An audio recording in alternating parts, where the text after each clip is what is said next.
Yes bwana, mambo vipi? Hopo poa na upogodi kini manoma. Karibu tena katika ulimwengu wako. Huu ni ulimwengu wa filamu kwa lugha nyepesi kabisa ya Kiswahili.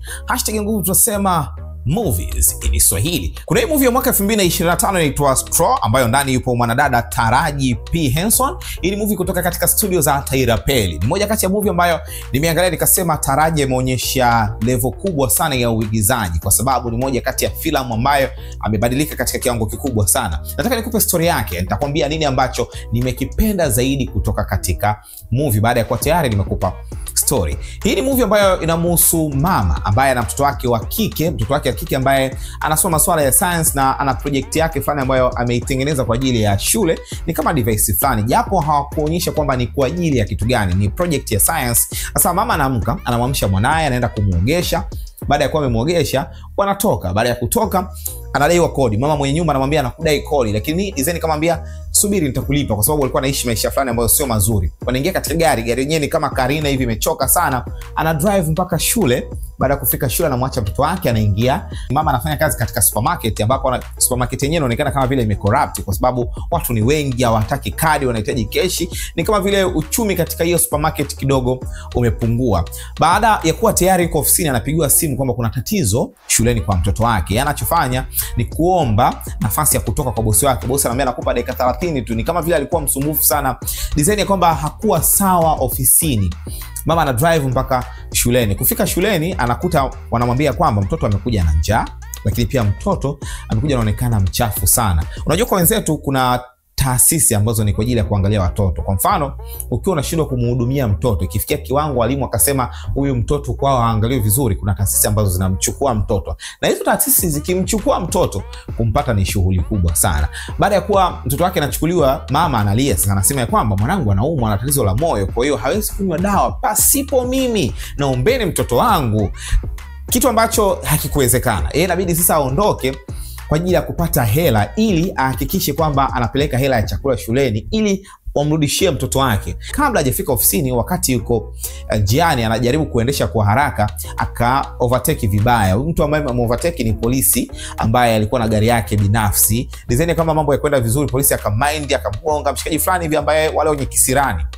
Baada pale akatokea polisi mwingine wa kike, mama akaandikiwa. Baada ya kuandikiwa, gari yake kaachwa. Unajua kwa wenzetu, kwa mfano gari yako hujalipia vitu vingi, ukikamatwa sio kwamba tunaandikiwa unaondoka. Gari wanaiweka sehemu mpaka pale ambapo utaklia zile bills. Itabidi sasa atembee kurudi nyumbani. Kufika nyumbani akakuta vyombo vyake vyote vimetolewa nje na mvua inanyesha. Ikabidi achukue dawa za mwanae, achukue ile project ya mwanae ambaye ametengeneza, akaweka katika begi, akaenda ofisini. Kufika bosi akamwambia umechelewa, akamfukuza kazi. Akamwambia sikiliza bwana, mimi nahitaji cheki yangu ya mshahara, naomba unipe, ambayo ni kama $512. Wakawa wanabishana sana ofisini. Mama jina lake anaitwa Jinaya. Wakati wako ofisini pale, wakatokea vijana wawili ambao wamekuja kwa lengo la kuiba katika ile ofisi ya yule bosi pale ambaye ni manager. Kwenye ubishano kidogo, yule mmoja jambazi akasoma jina la yule dada katika beji pale. Sasa katika ubishano wakati unaendelea, dada akachukua bastola ya yule mshikaji, akampiga kwanza mshikaji, lakini kwenye kumpiga mshikaji, bosi akambadilikia, akamwambia huu mchongo wewe ndio umechonga, kwa sababu jamaa amekuja amekutaja jina. Mama anajitetea, anambia hapana, amesoma katika beji. Sasa ni kama vile yule bosi akamshusha sana CD4. Mama akapanic akamshuti bosi. Ikabidi achukue gani, akimbie, achukue ile cheki, akimbie na begi la mwanae, akaenda hadi benki. Benki ilikuwa anafunga, akagonga sana. Kwenye kugonga sana, manager benki akamfungulia. Kufika akaenda hadi counter, akamwambia cheki yangu hii hapa, naomba unipe hela zangu. Kufika yule teller akamwambia naomba kitambulisho. Mama kitambulisho hana. Wakati wanabishana, akachukua gani akaweka mezani. Kuweka gani mezani pale, simu zikapigwa kwamba benki imevamiwa.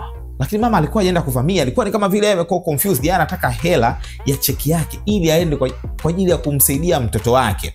Sasa habari ikawa ni kubwa sana. Mule ndani wakani kama watu 5 ama 8 ambao wako mule ndani.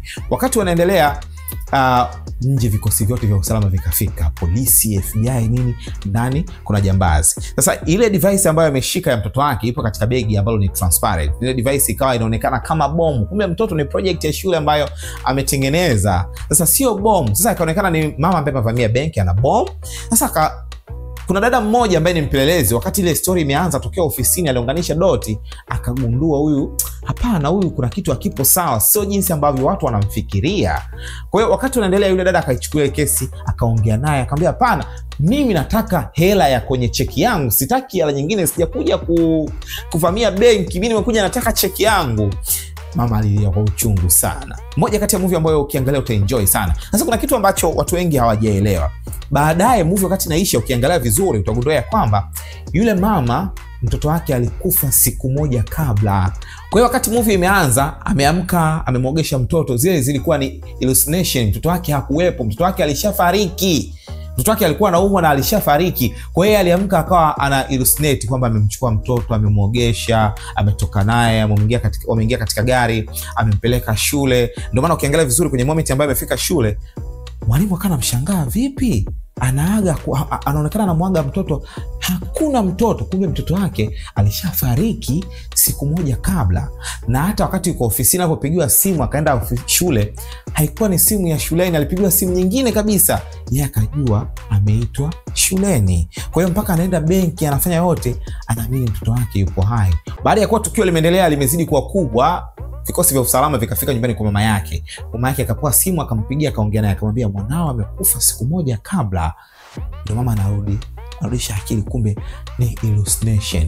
Hii ni moja kati ya movie ambayo mimi binafsi imenikechi sana. Kama ni mtu ambaye hujawahi kuishi maisha ambayo ameishi Taraji, maisha ya design ile, kuna kitu huwezi kuelewa. Lakini mama yote ambaye ni single mother, ambaye anaishi kwa kumlea mtoto wake mwenyewe, anaelewa jinsi gani ambavyo inaumiza kulea mtoto peke yako. Na inawezekana ikawa sio single mother, labda ni mtu ambaye kwenye ukuaji wako wakati unakuwa ulipewa ndugu zako walee. Yaani wewe ni mdogo lakini unapewa ndugu zako walee, alafu maisha ni magumu, unaweza ukaexperience kitu cha design hiyo. Ni moja kati ya movie ambayo ukiangalia utaenjoy kinoma noma. Inaitwa Straw, movie ya mwaka 2025, ipo Netflix. Nenda sasa hivi kaicheki. Asante sana kwa kunisikiliza. Mimi naitwa Stash.